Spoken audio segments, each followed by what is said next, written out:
I would cut Jameis Winston today.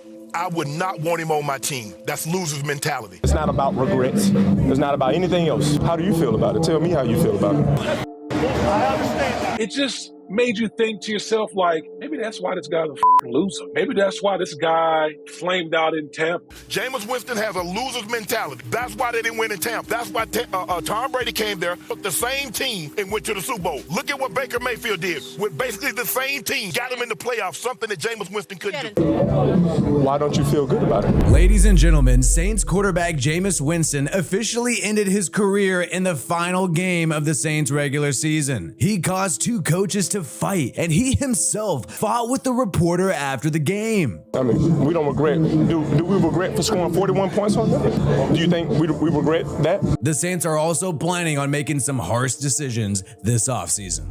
This Jameis Winston drama goes all the way back to the early part of the season. There's been a trio of aging veteran head cases on the Saints roster this year, which includes Jameis Winston, someone who was almost a starting quarterback for the New Orleans Saints at one point, but never quite lived up to those expectations. And also Alvin Kamara, who's had all his legal issues in the background. He fought and jumped a guy with some of his friends, which led to him being suspended. And this year he's had a lackluster season. Also Michael Thomas, this guy has criticized Derek Carr on social media, making some tweets during games criticizing the quarterback play and Dennis Allen and the team altogether. Michael Thomas has made these criticisms despite the fact that he has spent most of the season on injured reserve for the third time in a row. What's most notable is Jameis Winston at an earlier part in the season retweeted a comedy skit. And in this comedy skit, the actors are portraying Jameis Winston and Alvin Kamara. And in this skit, Winston and Kamara are mocking Dennis Allen, mocking Derek Carr, talking about how other players shade them behind the scenes. Good job, DC.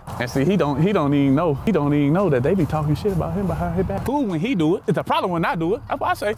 So it was very unprofessional to see Jameis Winston post this on social media. That's obviously going to make things difficult during the regular season when the team needs to rally behind Dennis Allen and Derek Carr to be able to compete. This is the same Jameis Winston who had some opportunities to come into multiple games this year. And for the people that have been loud about wanting Jameis Winston to get a chance over Derek Carr, thinking that Derek Carr is the problem, it's going to be really hard to continue that argument, seeing what's transpired over the last few minutes. There are 3 games in particular where the Saints still had a shot to compete, the Saints still had a shot to win, and Jameis Winston blew it. Most notably was when Derek Carr got knocked out of the Packers game when the Saints were up 17-0. Jameis Winston came in and did not score a single point after multiple drives, and the Saints would end up losing that Packers game. And if they would have won that game, they would be in the playoffs right now. Unfortunately, they are officially eliminated. You also had the Lions game where Jameis Winston had a shot but couldn't pull it off, and you had the game against the Minnesota Vikings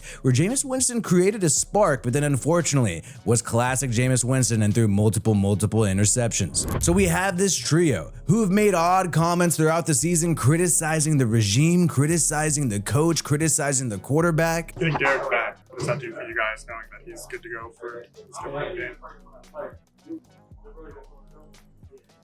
I mean, he's starting quarterback, so it definitely helps. And it seems like these guys, mainly Kamara and Thomas, are maybe upset about the fact that they're past their prime, they're getting much older. I've been pretty frustrated throughout the years sometimes. I think this is probably the most. They're no longer the hot shots they were in 2017 to 2019. And when you look at this last game that the New Orleans Saints had against the Atlanta Falcons, they absolutely blew them out. Derek Carr threw for 4 touchdowns, and he got A.T. Perry involved. He had 2 touchdowns. This guy's prototype is similar to Michael Thomas. You also had Kendre Miller, who really created a spark in the run game in this game. He had a touchdown of his own, and he looked much faster and had much more of a greater burst than you've seen from Alvin Kamara all year. So it makes sense that these guys would be defensive and out on the regime, because maybe quite possibly they know in the background that the regime may be out on them. And that is why it is so notable that Jameis Winston did what he did when he disrespected head coach Dennis Allen at the end of the game against the Atlanta Falcons. After a pick by Tyrann Mathieu, the Saints are right up on the goal line, and the play call was to show good sportsmanship and kneel the game out even though they were at the goal line. However,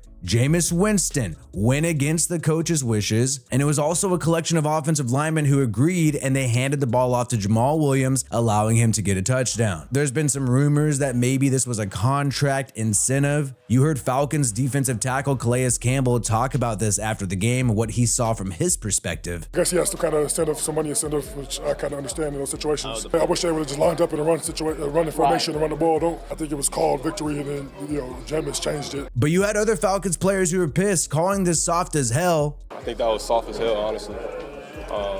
But that'll be something we remember. I have to agree with some of the Falcons players here. That was soft. That was soft to do a touchdown in the victory formation. If you're going to do a touchdown, go up in I formation and run a play. Don't try to catch them off guard. Give the defense a chance to compete. That's weak and cowardly. And the main guy who was really pissed about this lack of sportsmanship was Arthur Smith after the game, going absolutely wild on Dennis Allen. He is hot. He said, "What are you doing?" And he's going at Dennis Allen. I understand that. One thing that you notice is Dennis Allen is a little apologetic on the football field. You can see him touch Arthur Smith, and he also says he understands that. Dennis Allen went one step further and apologized to the Falcons and Arthur Smith after the game. I'll start off by apologizing to Arthur Smith and the Falcons. That was not a play that we intended to run down there to finish out that game. That's not who we are. That's not how we operate. We should have taken a knee, so I want to apologize to them. We got a good rivalry, and it's a heated rivalry, but there's a way we go about doing our business, and I wasn't happy about that. So Arthur seemed pretty upset after the game. Is that what he was referencing? He should be. You have fans upset about this, but this is what a smart professional person does. They do not disrespect other players and disrespect other coaches. You don't want to burn bridges because you might need that person later. Arthur Smith has since been fired after this loss to the New Orleans Saints, and he seemed to settle down after the press conference. Doesn't seem too heated anymore about the fact that the Saints players rubbed it in. You can do whatever you want. I just gave them my opinion about it, but it doesn't take away the fact that they beat us. Look, they can do whatever they want. There's no rules against it. Like I said, we didn't stop them in the second half. They do whatever they want. That's their prerogative. It's also my prerogative to tell them how I feel. Whether people like that or not, oh well. But credit to them. I mean, they do whatever they want there. What did you tell them? I don't remember. It's very clear that Jameis Winston led the effort to go against Dennis Allen's wishes. This is the same guy who was talking trash on the coach and the quarterback on social media through some vague retweets. What was worse was his explanation after the game and how he was so defensive. I apologize to DA because the play was victory, and I understood from DA's perspective, but DA didn't condone that at all. They asked me about getting Jamal a touchdown at the end. I said I wanted to take a knee. We put victory out there, and they did that on their own. That's not acceptable. And what is so funny is to hear Jameis Winston say that he was trying to be a leader, and that is why he made the audible. I didn't want to disrespect him. That was not my intention.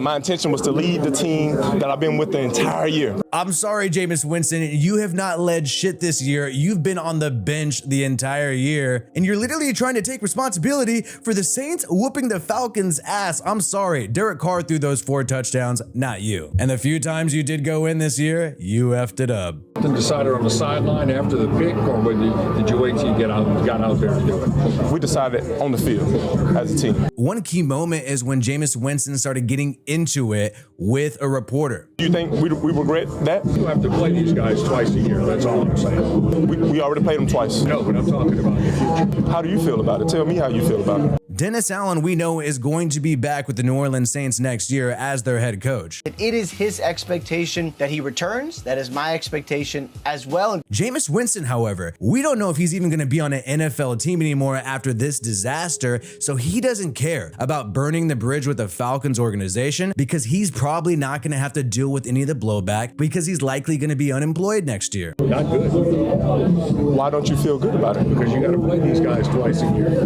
But what about it makes you not feel good about it? The head coach tells you to kneel it up. You're asking my opinion? Yes. I think you should have kneeled it up. Okay. The Saints are likely going to want to upgrade at offensive coordinator next year. If they can't get somebody like John Gruden, I think Arthur Smith would be a prime candidate. That's probably why Dennis Allen didn't want to burn a bridge with that guy, and Jameis Winston kind of screwed that up. I'm telling you as respectfully as I can that I respectfully disagree with you. You disagree with me or the entire team? Whoever made that decision. Okay, so you disagree with with the entire team. So thank you. I'm being honest and respectful.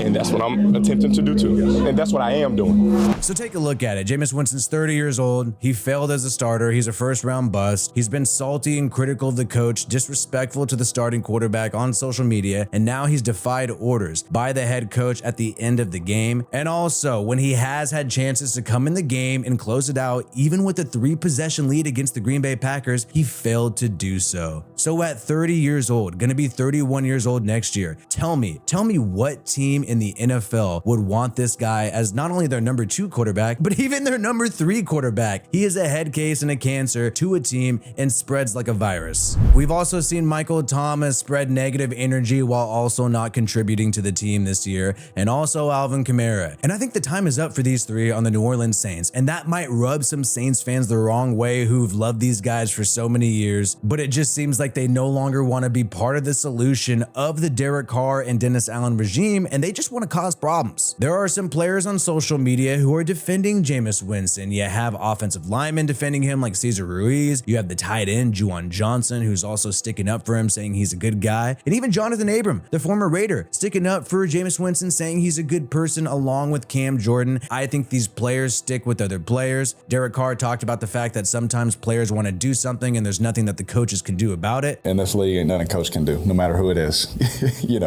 Players sometimes want to take care of their guys. Coaches end up having to deal with that wrath sometimes. And so that happens. Like I said, I'm happy for Jamal, but I understand the whole situation and all that. But I know that's not what Pete called. But it would be one thing if this was just a one-off thing that Jameis Winston did. However, this has been a trend that he has had all throughout the season because he has been salty about the fact that he's not the starting quarterback of the New Orleans Saints, and this is Derek Carr's team. Ultimately, I blame the general manager, Mickey Loomis, for not getting out of Jameis Winston's contract this year, allowing this guy to linger around and be kind of a disturbance in the background. It just makes everything awkward. It wasn't the right way to go. Meanwhile, the Saints are trending up with Derek Carr and 3 young receivers who are really promising. Chris Olave looks like a superstar. Rashid Shaheed is one of the fastest players in the NFL who recently made the Pro Bowl as a punt returner, kick returner. And then you got A.T. Perry, who literally looks like a Michael Thomas in his prime. That's the prototype of this guy. So I believe the Saints are trending upwards. They got to get younger on the defensive side of the football. It's unfortunate that they did not make the playoffs. I think Derek Carr's health and some of the chemistry and cultural issues led to their demise, but they were still able to end with a decent record and had a chance to win the division all the way up to the very end of the season. Not only did they destroy the Atlanta Falcons, but they destroyed the Tampa Bay Buccaneers right before the end of the season. Let me know your thoughts on this situation. Did Jameis Winston make the right call? Or is the reporter right that you should listen to your freaking head coach and do your job? I'm sorry, I agree with the latter. My name is Wi-Fi Willie. Subscribe to this channel if you want more NFL content from me. Peace out, and I hope you have a good one.